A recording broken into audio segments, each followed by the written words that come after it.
It's safe to say that not all deleted scenes are created equally. We may have missed seeing Tony Stark with his head in the toilet during Iron Man 2, but that hardly would have changed the course of MCU history. But there are some scenes which would have made this fictional universe a very different place than it is today. Whether we're talking about characters who could have lived to see another day, or ones we almost lost. Let's take a look at deleted scenes which would have had massive impacts if they were included in their respective films.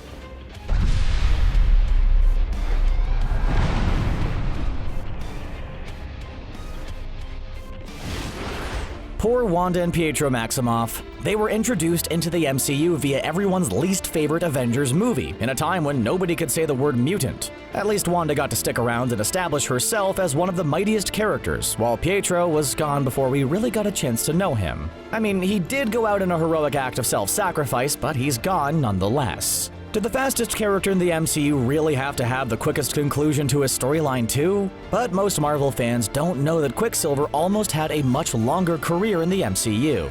There isn't just a deleted scene, but an entire alternate ending for Age of Ultron. Major plot points like the creation of Vision and destruction of Ultron still stand, but the big difference here is that Quicksilver survives. Apparently, writing this character out of the franchise wasn't the plan from the onset. There were actually multiple scenes showing him alive and well after taking bullets meant for Hawkeye and a child. According to director Joss Whedon, he recorded a final scene showing Quicksilver all decked out in his costume, alongside his sister. The loss of Quicksilver was a sad moment for fans, but if you follow Whedon's work, you probably guess that he just had to throw in at least one tragic and seemingly meaningless loss of life at some point. He claimed that he wanted Age of Ultron to showcase the harsh realities of war, and that meant that somebody had to lose their life. Since Quicksilver was perhaps more arrogant and difficult to get along with than Tony Stark, he had to be the one to go.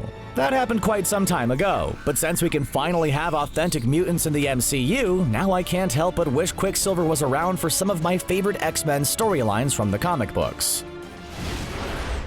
Of course, we all know the big bombshell of Captain Marvel is that the Skrull aren't an inherently evil race of shape-shifting aliens. They're a regular group of shape-shifting aliens trying desperately to find a home and escape persecution by the Kree Empire. Even though the movie started out with Carol Danvers living among the Kree, we didn't have much of a chance to explore their world. But one deleted scene would have given us an all-new look at the Supreme Intelligence. This form of artificial intelligence takes on a different form depending on who is looking at it. When Carol looked upon it, she saw her former mentor Mar-Vell looking back at her, although she didn't recognize her at the time. Clearly, whichever form the Supreme Intelligence takes tells the audience something about whoever is looking at it. So what would it tell us about the insidious Yon Rogg? Well, we almost found out. We never saw them come face to face in the theatrical release, but a deleted scene revealed who Yon Rogg admires most: himself. You might have noticed over the course of the movie that Yon Rogg isn't exactly the nicest guy in the galaxy. In fact, he's a downright narcissist, so it makes sense that when he encounters the Supreme Intelligence, he sees himself looking back. Including this scene in the movie would have really driven home just how highly this character thinks of himself. It would have also shown him getting beaten down, at least verbally, by someone other than Captain Marvel. This could have contributed to Yon Rogg coming across as a more complex character instead of a one-dimensional intergalactic bully. Captain Marvel may have the power to punch a spaceship apart, but she still had a tough time making her way into the MCU. Yet we almost saw her way sooner than most people realize. Her entry wasn't delayed because of her lack of skills, or the fact that she clearly had to search the universe to find that perfect hairstylist. She had the misfortune of making her movie debut right before the release of Avengers Endgame, a movie which had been built up for years. So Disney had to take a major risk with how much to include her in Endgame. If her standalone film was a flop, then her pervasive presence in Endgame wouldn't go over well. But we also saw Captain Marvel show up in the MCU way before the decimation took place, and Nick Fury summoned her back to planet Earth. Even though Avengers Age of Ultron came out way earlier, Disney was already looking for an actress to take on the role of Carol Danvers. There were reports that she would end up joining the Avengers by the end of the movie, but as we all know, that wasn't the case. While the Avengers did add some new talent to their roster, Carol was nowhere to be seen. But an alternate scene showed that wasn't always the plan. Captain Marvel almost made her first MCU appearance all the way back in Age of Ultron. She was going to appear at the end of the film when the new Avengers lineup was revealed, but this didn't happen.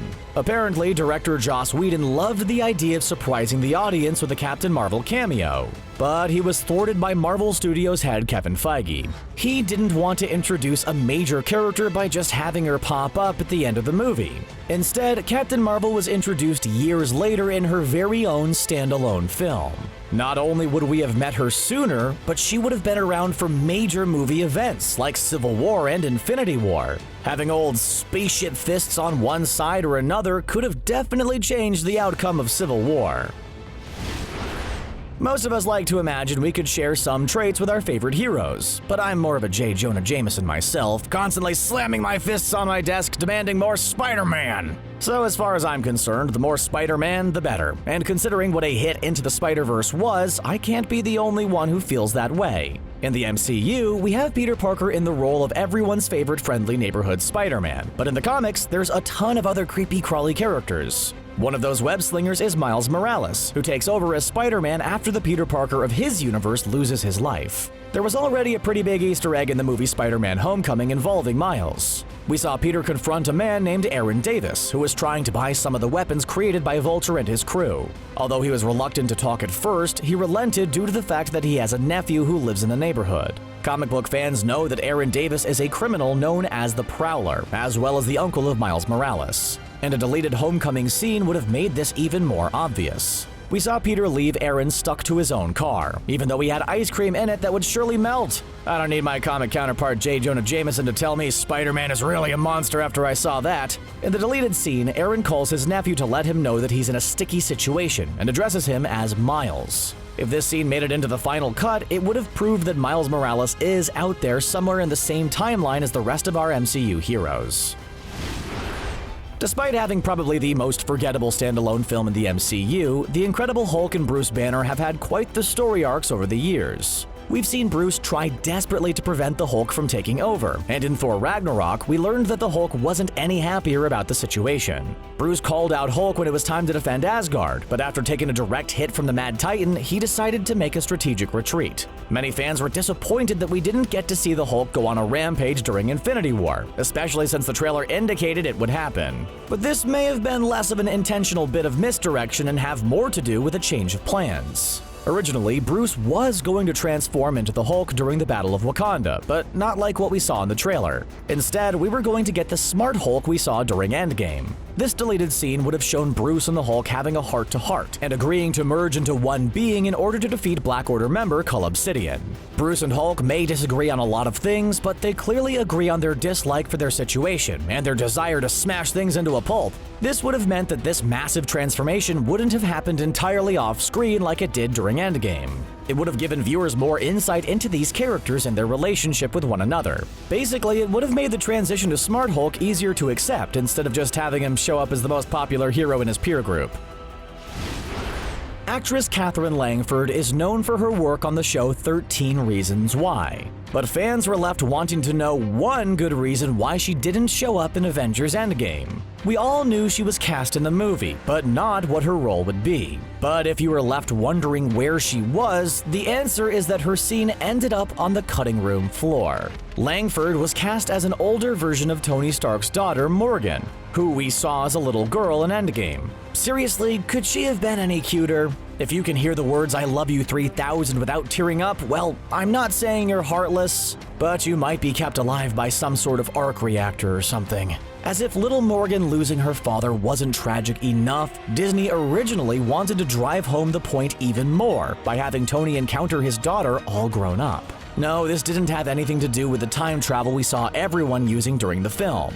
This would have happened after Tony used the Infinity Stones to defeat Thanos and his army. While Thanos met his adult daughter Gamora there as a small child, Tony would have met his small child as an adult. In the deleted scene, Morgan told Tony how proud she was of him, and the two were able to get closure on their relationship. ultimately this scene was left out because the Russo brothers felt it was too similar to Tony's hologram delivering his own eulogy. It also would have added an unnecessary ending to a movie that already had a lot going on. I mean, the movie was called Endgame, but apparently too many endings would have been a bad thing. Finding out the Skrulls weren't the villains of Captain Marvel was pretty surprising, but it wasn't as weird as seeing a time when Nick Fury knew about as much as Jon Snow. He's known for being one step ahead of our heroes most of the time, and was dedicated to sussing out superhumans for his Avengers initiative. Even though said initiative didn't exactly go the way he had hoped, he gathered a lot of intel about what was going on in the MCU. And all the way back in Iron Man, he very nearly dropped some hints about major characters existing in the universe. The scene where Tony Stark and Nick Fury discussed the Avengers initiative nearly went very differently. In a deleted scene, Fury mentioned gamma accidents, radioactive bug bites, and assorted mutants. The gamma accident line is an obvious nod to the Incredible Hulk, who was created by an unhealthy amount of gamma radiation and the inner rage of Bruce Banner. Those other scenarios might have been less obvious, but they were also things that weren't even allowed in the MCU at the time. Radioactive spider bites could refer to a lot of spider characters, but it was almost certainly a nod to Peter Parker's Spider-Man. The major problem with that was that at this time, Sony owned the movie rights and weren't interested in sharing them. The assorted mutants could have described the X-Men, although their movie rights belonged to Fox at the time. Back then, mutants was pretty much a banned word in the MCU, so for obvious reasons, this scene did not make it into the film. But come on! How exciting would it have been to get a hint that we could be seeing Spider-Man and the X-Men join the MCU all the way back in the first Iron Man movie? We all know the quantum realm holds the secrets of time travel, but we know remarkably little about it. One big glaring question at the end of Ant-Man and the Wasp was how did Janet Van Dyne survive there for so long? Scott Lang claimed that the 5 years he spent there felt like 5 hours. But it seems like Janet had time to do some sightseeing in the decade she spent trapped, at least according to one deleted scene. In this scene, Janet tells her husband Hank Pym that there was so much they didn't know about the quantum realm when they constructed their supersuits all those years ago. She claimed that there are worlds upon worlds and more entire civilizations than they could have come up with in their wildest theories. As if that isn't exciting enough, Janet also receives a message that only she is able to understand, and replies, "Passing through, we stake no claim." This scene makes it clear that the quantum realm isn't just an empty expanse, but is home to other intelligent forms of life. In the comics, the quantum realm is known as the microverse, and it is indeed filled with many different forms of life. This would be a big reveal on par with the fact that the MCU is a multiverse. Of course, it's exciting that the quantum realm is a conduit for time travel, but it has the potential to be so much more than that if the information from the deleted scene makes it into the MCU's canon. Okay, so this one isn't an entire deleted scene, but if it played out, it would have had a massive impact on the MCU. This piece of Avengers Endgame concept art shows Nick Fury being impaled by Corvus Glaive, and I have a feeling he wouldn't be able to walk off this injury. This scene would have had to take place after the decimation was undone and both Corvus Glaive and Nick Fury returned to Earth. But the major question here is, are we seeing the real Nick Fury? Spider-Man Far From Home revealed that the Skrull Talos was masquerading as Nick Fury while the real former S.H.I.E.L.D. director was chilling in outer space. Of course, we want to know what he and the Skrulls are up to, but I'm also curious about how long Talos has been impersonating Fury. Was it really Talos who paged Captain Marvel during Infinity War? Was it fake Fury who was seen at the funeral of Tony Stark? It's possible that this concept art isn't showing Corvus Glaive taking out Fury at all, but the Skrull Talos simply disguised as him. This would definitely have an impact on whatever the Skrulls are up to. It would also have exposed the fact that Talos was disguised as Fury prior to Far From Home, and have clued our heroes into what's going on. Because even though we know Talos is on Earth disguised as Nick Fury, we haven't seen any evidence that people in the MCU know what's going on. Is Captain Marvel aware that two of her friends have done a switcheroo, or is even she out of the loop?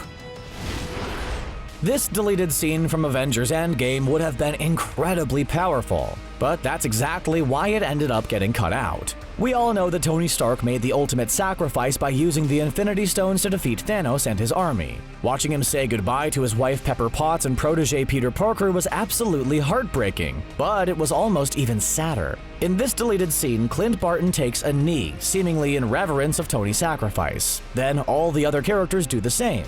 kneeling before Tony Stark to pay their respects. Well, with one exception. The sole person who doesn't take a knee is Gamora, who simply walks off into the distance instead.